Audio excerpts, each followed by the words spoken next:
Hello नमस्कार बच्चों, आइए आज के क्लास में हम लोग क्लास 12th हिंदी का काव्यखंड से तीसरा चैप्टर जिसका नाम है पद, और ये तुलसीदास का पद है। बच्चों पिछले क्लास में हम लोगों ने सूरदास के पद चैप्टर का ऑब्जेक्टिव किया था और आज के क्लास में तुलसीदास के पद चैप्टर के सभी इंपॉर्टेंट ऑब्जेक्टिव को कवर करेंगे। तो इस क्लास को आप लोग बिल्कुल ध्यान से देखिएगा और इस चैप्टर से दिए जाने वाले सभी प्रश्नों को बहुत अच्छे से याद भी कर लीजिएगा। और बच्चा पार्टी इस चैप्टर से बनने वाला एक भी ऑब्जेक्टिव एग्जाम में नहीं छूटेगा, इसलिए क्लास को बिल्कुल ध्यान से और लास्ट तक देखिएगा। आइए हम लोग क्लास को स्टार्ट करते हैं। पहला नंबर सवाल आपके सामने है, तो मेरे भाई आप लोग भी आंसर को लगाते चलिएगा। देखिए पहला नंबर सवाल है कि तुलसीदास का जन्म कब हुआ था। बता दो जल्दी से, तुलसीदास का जन्म कब हुआ था। तो ये हुआ था 1543 ईस्वी में। ऑप्शन नंबर डी बिल्कुल करेक्ट हो जाएगा। बच्चों एक एक प्रश्न को याद करते चलिएगा। चलो दूसरा नंबर सवाल का जवाब ये बताओ कि तुलसीदास का जन्म स्थान कहाँ है। बच्चा पार्टी इनका जन्म कहाँ पर हुआ था। तो राजापुर बांदा उत्तर प्रदेश में हुआ था। राइट आंसर आपका ऑप्शन नंबर सी हो जाएगा। ओके चलो आगे बढ़ते हैं। तीसरा नंबर सवाल का जवाब ये बताओ कि तुलसीदास का निधन कब हुआ था। निधन मतलब मृत्यु। बता दो बच्चा पार्टी। तो 1623 ईस्वी में इनका क्या हुआ था, निधन हुआ था। 3 का ऑप्शन नंबर ए हो जाएगा। और बच्चों एक बार आप लोग क्लास को लाइक कर लीजिएगा, क्योंकि आप लोग लास्ट में करने के चक्कर में भूल जाते हो। तो एक बार क्लास को लाइक कर लेना। अगर आप नए नए जुड़ रहे हो तो फिर सब्सक्राइब भी कर लीजिएगा। चलिए हम लोग आगे बढ़ते हैं। चौथा नंबर सवाल का जवाब बताओ, क्योंकि आप लोग बहुत अच्छे हो, भूल जाते हो फिर भी। देखो यहाँ पे तुलसीदास का मूल नाम क्या था। इनका मूल नाम था राम बोला। क्या था मेरे भैया जी, राम बोला। ऑप्शन नंबर बी बिल्कुल सही हो जाएगा। चलो नेक्स्ट नंबर सवाल का जवाब बताओ कि तुलसीदास के माता का नाम क्या था। भाई माता का नाम बता के चलो ना। तो माता का नाम था हुलसी। क्या नाम था बच्चा पार्टी, माता का नाम हुलसी था, पत्नी का नाम रत्नावली था, पिता का नाम आत्माराम दुबे था।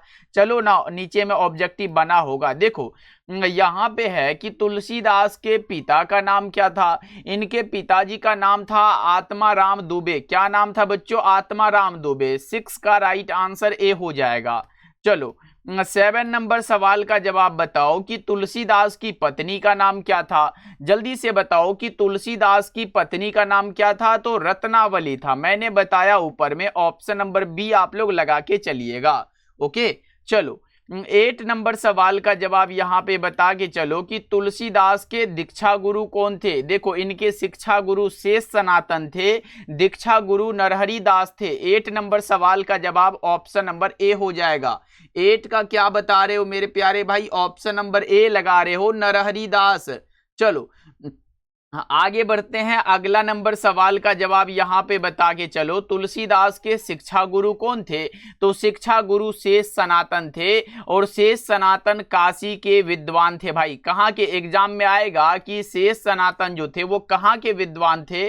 तो काशी के विद्वान थे। चलो हम लोग आगे बढ़ते हैं। अगला बता के चलो कि गुरु शेष सनातन जो थे वो कहाँ के विद्वान थे। तो आप बताओगे भैया वो काशी के विद्वान थे। 10 का राइट आंसर बी हो जाएगा। एकदम बिल्कुल याद करते हुए चलो, एक भी ऑब्जेक्टिव नहीं छूटने वाला है। देखो तुलसीदास का सर्वश्रेष्ठ महाकाव्य कौन सा है। सर्वश्रेष्ठ महाकाव्य है रामचरितमानस। रामचरितमानस जिसे लिखने में 2 वर्ष 7 माह 26 दिन का समय लगा था। बच्चा पार्टी ध्यान रखिएगा, ऐसे एग्जाम में आएगा कि रामचरितमानस का रचना काल क्या है। तो आप बताओगे वो है भैया संवत 1631 है। 1631। और अगर पूछे अंत मतलब कब बन के तैयार हुआ था, तो 1600 कब हुआ था, 33 में हुआ था। क्या बच्चा पार्टी ध्यान रखिएगा आप लोग। ओके ये संवत अलग होता है भाई। अगर इंग्लिश हमारे वर्ष के अनुसार चले तो 1574 में यहाँ पे स्टार्ट हुआ था,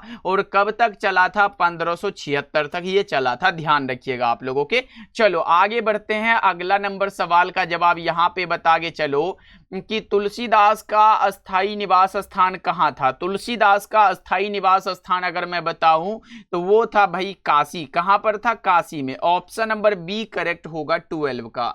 चलो आगे बढ़ते हैं, अगला बता के चलो। यहाँ पे है बरवे रामायण किनकी रचना है? बरवे रामायण तुलसीदास की रचना है। बरवे रामायण किनकी रचना है? तुलसीदास की रचना है। अगर पूछे विनय पत्रिका किनकी रचना है, तो भैया ये तुलसीदास की रचना है। अगर पूछे कवितावली किनकी रचना है, तो तुलसीदास की रचना है। अगर पूछे गीतावली किनकी रचना है, तो तुलसीदास की रचना है। अगर पूछे दोहावली किनकी रचना है, तो तुलसीदास की रचना है। और अगर आपसे पूछे रामचरितमानस पूछ ले किनकी रचना है, तो आप बता के चलोगे भैया ये भी तुलसीदास की रचना है। और यहाँ पे बरवे रामायण तो लिखा ही गया है, तो इसे आप लोग याद रख लो। और अब की बार क्या आया था जानते हो?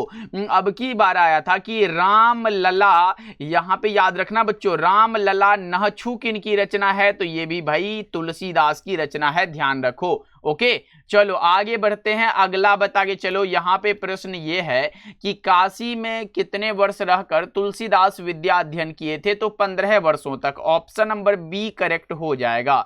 चलो आगे बढ़ते हैं। और बच्चा पार्टी प्लीज आप लोग क्लास को लाइक कर लीजिएगा, नए नए जुड़ रहे हो तो सब्सक्राइब जरूर करिएगा। देखो तुलसीदास का जन्म किस प्रदेश में हुआ था? तुलसीदास का जन्म बच्चा पार्टी किस प्रदेश में हुआ था? तो मैंने बताया था राजापुर बांदा, उत्तर प्रदेश। तो उत्तर प्रदेश आपका करेक्ट होगा। देख रहे हो कितने अच्छे से याद रखने हैं आपको। चलो आगे बढ़ते हैं, नेक्स्ट बताओ। यहाँ पे प्रश्न है कि रामचरितमानस किनकी रचना? मैंने तो ऊपर बताया कि रामचरितमानस भी तुलसीदास की रचना है। राइट आंसर आपका ए हो जाएगा। चलो नेक्स्ट नंबर सवाल का जवाब ये बताओ कि तुलसीदास किस शाखा के कवि हैं? तो तुलसीदास आते हैं भक्ति काल में। किसमें आते हैं भाई? ये भक्ति काल के कवि हैं और ये राम भक्त हैं। ऑप्शन नंबर ए होगा, राम मार्गी शाखा में आते हैं। चलो नेक्स्ट नंबर सवाल का जवाब बताना। यहाँ पे गीतावली किसकी रचना है? गीतावली, कवितावली, दोहावली सभी तो तुलसीदास होगा ना। ऑप्शन नंबर आप लोग बी करेक्ट यहाँ पे कर सकते हो। चलो नेक्स्ट नंबर सवाल का जवाब बताओ। यहाँ पे प्रश्न है कि गोस्वामी तुलसीदास हिंदी के कैसे महाकवि हैं? बताओ जल्दी जल्दी से, गोस्वामी तुलसीदास हिंदी के कैसे महाकवि हैं? तो भैया ये जातीय महाकवि है। 19 का ऑप्शन ए करेक्ट हो जाएगा। चलो आगे बढ़ते हैं, अगला बताओ। यहाँ पे तुलसीदास के दोनों पदों में किस रस की व्यंजना हुई है? तुलसीदास के दोनों पदों में बच्चा पार्टी भक्ति रस की व्यंजना है। ऑप्शन नंबर बी करेक्ट यहाँ पे हो जाएगा।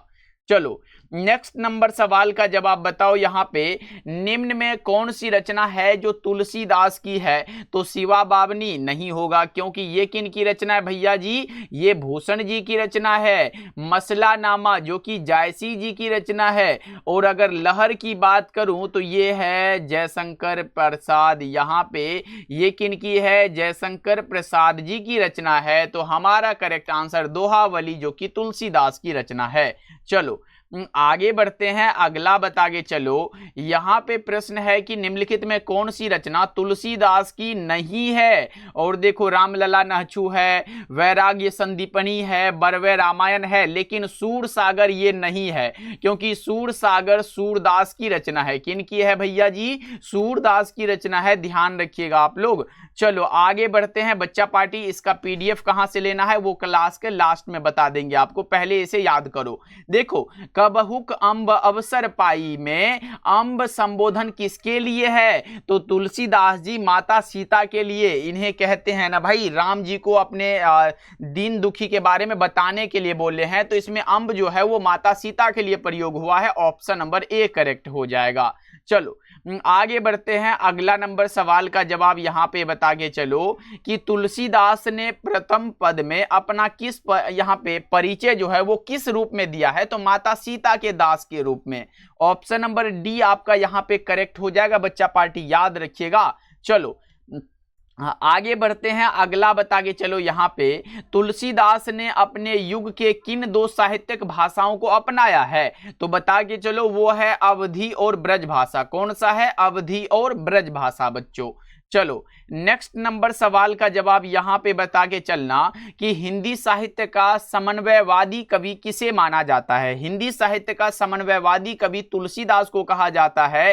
अगर पूछे प्रेम के पीर के कवि तो जयसी को कहा जाता है, कवियों के कवि शमशेर बहादुर सिंह को कहा जाता है और हिंदी साहित्य का सूर्य सूरदास को कहा जाता है। ये बात आप लोग याद रखना। चलो आगे बढ़ते हैं। अगला नंबर सवाल का जवाब ये बताओ कि नाम लय भरे उदर एक प्रभु दासी दास काई। प्रभु की दासी माता सीता हो गया और उसका दास यहां पे खुद को बता रहे हैं। ये किस शीर्षक पाठ से लिया गया? तो भैया ये लिया गया है तुलसीदास के पद से। ऑप्शन नंबर डी आपका यहां पे करेक्ट हो जाएगा। चलो आगे बढ़ते हैं। अगला नंबर सवाल का जवाब यहां पे बताओ कि तुलसीदास क्या पहनते थे। तुलसीदास जी क्या पहनते थे बता के चलो। 28 नंबर सवाल का जवाब तो भैया ये सन्यासी वस्त्र पहनते थे जिसे कोपीन कहते हैं। ऑप्शन नंबर बी करेक्ट हो जाएगा। चलो आगे बढ़ते हैं। अगला बता के चलो कि रामलला नहचू शीर्षक रचना किसकी है? तो ये भी तुलसीदास की रचना है। 29 का ए ऑप्शन आप लोग यहां पे लॉक कर दो। चलो नेक्स्ट नंबर सवाल है बच्चा पार्टी, तुलसीदास ने शिक्षा कहां से प्राप्त किया था? तुलसीदास ने शिक्षा प्राप्त किया था कहां से? काशी से किया था। कहां से बच्चा पार्टी? काशी से किया था। ऑप्शन नंबर सी बिल्कुल करेक्ट हो जाएगा। चलो आगे बढ़ते हैं। अगला बता के चलो कि किस कवि का मूल नाम राम बोला था? किसका नाम था भाई राम बोला? तो आप बताओगे तुलसीदास का मूल नाम जो था वो राम बोला था। तो ऑप्शन नंबर ए करेक्ट हो जाएगा। चलो नेक्स्ट नंबर सवाल का जवाब बताना बच्चा पार्टी, हनुमान बाहुक को तुलसीदास की किस कृति का एक अंग माना जाता है? तो वो है कवितावली का एक अंग माना जाता है। ऑप्शन नंबर बी करेक्ट होगा। हनुमान बाहुक भैया 44 छंदों की है, ये बात आप लोग याद रखिएगा। चलो आगे बढ़ते हैं। अगला बताओ निम्न में कौन सी रचना है जो तुलसीदास की है? तुलसीदास की रचना कवितावली हो गया, गीतावली हो गया, विनय पत्रिका हो गया। तो इनमें से सभी बिल्कुल सही है। इनमें से सभी यहाँ पे करेक्ट हो जाएगा। चलो नेक्स्ट बता के चलो बच्चा पार्टी, हनुमान बाहुक रचना कितने छंदों की है? मैंने बताया 44 छंदों की है। डी ऑप्शन आप लोग यहाँ पे लॉक कर दो, बिल्कुल करेक्ट हो जाएगा। चलो आगे बढ़ते हैं। अगला नंबर सवाल का जवाब बता के चलो, तुलसीदास किस स्वभाव के थे? उनका स्वभाव क्या था? तो वो विनम्र स्वभाव के थे, मृदुभाषी थे, गंभीर और शांत स्वभाव के थे। इनमें से सभी यहाँ पे करेक्ट हो जाएगा, याद रखिएगा आप लोग। चलो नेक्स्ट नंबर सवाल का जवाब यहां पे बता के चलो कि रामचरितमानस का प्रधान रस क्या है? तो ये भक्ति रस है। ऑप्शन नंबर डी आपका करेक्ट हो जाएगा। चलो 37 का बता के चलो कि रामचरितमानस निम्नलिखित में क्या है? तो रामचरितमानस एक महाकाव्य है। क्या है बच्चा पार्टी? महाकाव्य है। ध्यान रखिएगा रामचरितमानस जो कि तुलसीदास के द्वारा दिया गया है, बहुत ज्यादा इंपॉर्टेंट है। चलो आगे बढ़ते हैं। अगला बता के चलो कि रामचरितमानस की भाषा क्या है? रामचरितमानस की भाषा की बात करोगे तो वो अवधी है। क्या है बच्चों? अवधी है। 38 का सी ऑप्शन करेक्ट हो जाएगा। चलो नेक्स्ट नंबर सवाल है कि तुलसीदास किस काल के कवि थे? अगर इसका काल पूछा गया है तो वो भक्ति काल में आएंगे ना। ऑप्शन नंबर सी करेक्ट हो जाएगा। तुलसीदास किस काल के कवि थे बच्चों? भक्ति काल के कवि थे। और इस चैप्टर का लास्ट सवाल आपके सामने है कि रामचरितमानस की रचना कितने दिनों में हुई थी? बता दो जल्दी जल्दी से। तो रामचरितमानस बनकर तैयार हुआ था 2 वर्ष 7 माह 26 दिन में। ऑप्शन नंबर सी आपका बिल्कुल ही करेक्ट आंसर है, ध्यान रखिएगा। अब बच्चा पार्टी पहले आप लोग ये बता दो, कमेंट करो जल्दी जल्दी से प्लीज। बच्चा पार्टी आप लोग कमेंट करते हो तब अच्छा लगता है। क्लास कैसा लगा ये कमेंट करोगे। और दूसरा कमेंट आपका ये होना चाहिए कि इस 40 ऑब्जेक्टिव में आपका कितना स्कोर रहा, ये आप लोग कमेंट करके बताओगे, तभी तो पता चलेगा ना कि इस चैप्टर से कितनी तैयारी आपकी पहले से थी। ओके बच्चा पार्टी, मिलते हैं फिर अगले क्लास में। लेकिन यहाँ पे एक बात इंपॉर्टेंट है कि पीडीएफ कहाँ मिलेगा? तो बच्चों टेलीग्राम पे चले जाओ। टेलीग्राम पे आप लोग जल्दी जल्दी से चले जाओ और विद्या आनंद सर्च करके ज्वाइन कर लेना। क्या सर्च करना है? विद्या आनंद, यहाँ पे लिख देना, टेलीग्राम पे आ जाएगा, ज्वाइन कर लीजिएगा और वहाँ पे पीडीएफ आपको मिल जाएगा। ओके बच्चों, मिलते हैं फिर अगले क्लास में। आप लोग अपना ध्यान रखिएगा।